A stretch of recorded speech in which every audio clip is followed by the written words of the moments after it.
Hey everyone, and welcome to The Explainer. I am absolutely thrilled you're joining me today because, wow, we have a truly fascinating narrative to unpack. Now, normally I'd start us off with a neat little agenda outlining exactly where we're going, but today, we're actually going to skip that entirely. We are diving into a classic tale inspired by the legendary 1001 Nights, and honestly, to preserve the brilliant mystery and the sheer absurdity of how this story unfolds, I want you to experience it exactly as it happens. So get comfortable, and let's unravel a story that perfectly captures the absolute chaos of human nature. So what happens when fear takes control? I mean, it's a really powerful question. What happens when logic gets shoved in the back seat and absolute panic just takes the wheel? Well, okay, let's dive right into this. The source material we're examining today gives us a total masterclass in this exact scenario. It shows us how one single moment of panic can completely rewrite reality for an entire community. As you'll see, we're going to explore how deeply fear can distort our perception, literally turning entirely innocent people into self-proclaimed criminals. Section 1. The Deadly Fishbone. It's kind of crazy how peaceful and positive everything starts out. Our source text drops us into this bustling city from long ago and introduces us to our central figure, a cheerful hunchback. And this wasn't a troublemaker or some mysterious stranger. This was a really well-liked local who spent his time entertaining the people of the city by singing and playing music. He just brought joy to the community. Because of this cheerful nature, a kind tailor and his wife decided to invite him over to their home for dinner. Just a perfectly pleasant, generous evening between neighbors. Absolutely nothing nefarious whatsoever. But man, things take a very sudden, incredibly dark turn. Step 1, they're simply eating dinner, right? Step 2, the hunchback accidentally chokes on a fishbone. And step 3, he collapses suddenly. So the absolute crucial point is right here. It's the reaction of the tailor and his wife. The text tells us that, seeing him collapse, they immediately thought he had died. They didn't investigate, they didn't check for a pulse, they didn't even try to help him breathe. The suddenness of it all just completely overwhelmed them, and they jumped straight to the absolute worst-case scenario. The frightened couple went into a total panic. And this panic, this immediate, blinding fear that they would somehow be blamed for his death, is the engine that drives the entire rest of our story. Section 2. The Chain of Panic.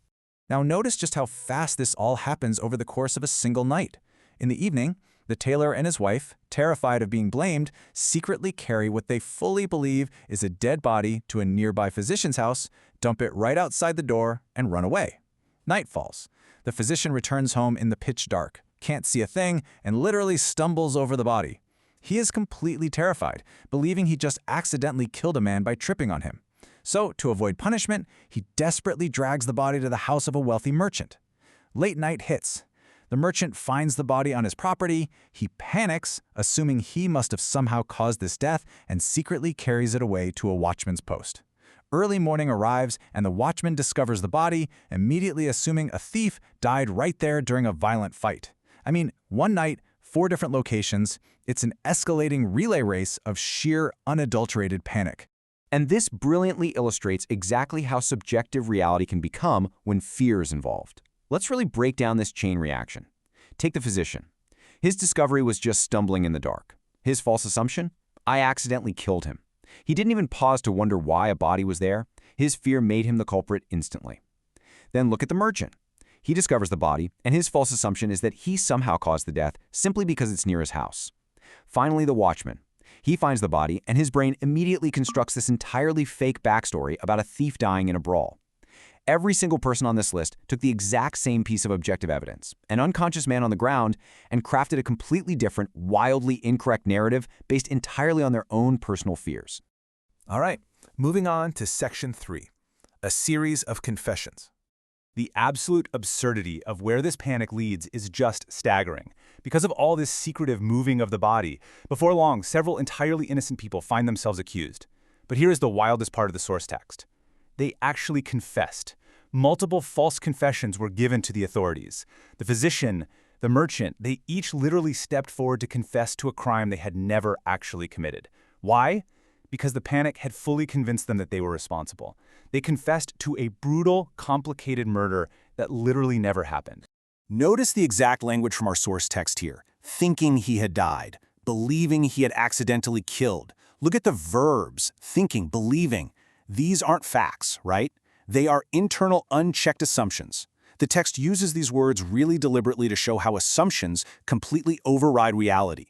The tailor thought the man died. The physician believed he killed him. Not once in this entire chain of events did anyone stop to verify the truth. Their beliefs became their reality, and that fake reality was enough to almost send innocent men to their doom. Which brings us to Section 4, the sudden twist. So, compare these two distinct realities for a second. The contrast is almost unbelievable. On one hand, you have what the entire city believed was happening, a dark, brutal murder involving a string of high-profile culprits, massive cover-ups, and nighttime conspiracies. The authorities are ready to hand down severe punishments, the tension is at an absolute maximum, and on the other hand, you have the actual objective truth of the situation. A nice guy went to dinner and choked on a fishbone. That's it. That is the entire scope of the actual crisis. And then, the climax of our story.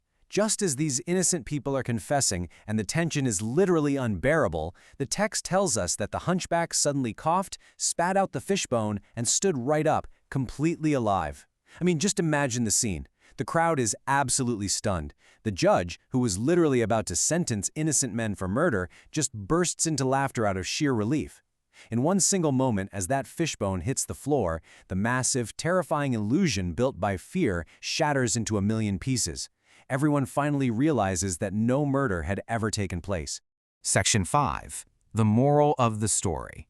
So this strange chain of misunderstandings actually became one of the city's most famous stories, serving as a permanent reminder that fear and false assumptions lead to totally unnecessary trouble. And sure, while dumping a body on a neighbor's porch is a pretty extreme, ancient example, the underlying psychology here is incredibly modern. Think about it. How often do we let our own anxieties write the script? We send an email, don't get a reply for a day, and suddenly assume we're going to be fired. We see a friend look at us strangely, and we construct an entire narrative about how they must hate us. Our brains, just like the physician and the merchant, are hardwired to jump to fearful conclusions when we lack information. The ultimate moral here is incredibly straightforward. It reads, never jump to conclusions. Truth often appears only after patience, honesty, and careful investigation. And really, this is the core of the explainer today. Patience to not react instantly to the fishbone choking. Honesty to not drag a problem to your neighbor's doorstep in the middle of the night. And careful investigation to maybe, just maybe, check if the guy is actually breathing before you confess to murder. It's a hilarious story, for sure, but it carries a remarkably sharp and vital lesson about the human condition. So I really want to leave you with this final thought today. When was the last time a false assumption made you panic? Think about a time you let fear take the wheel and how different things might have been if you had just paused, investigated, and waited for the truth to appear. Thank you so much for joining me for this explainer. Keep questioning those assumptions, stay curious, and I'll see you next time.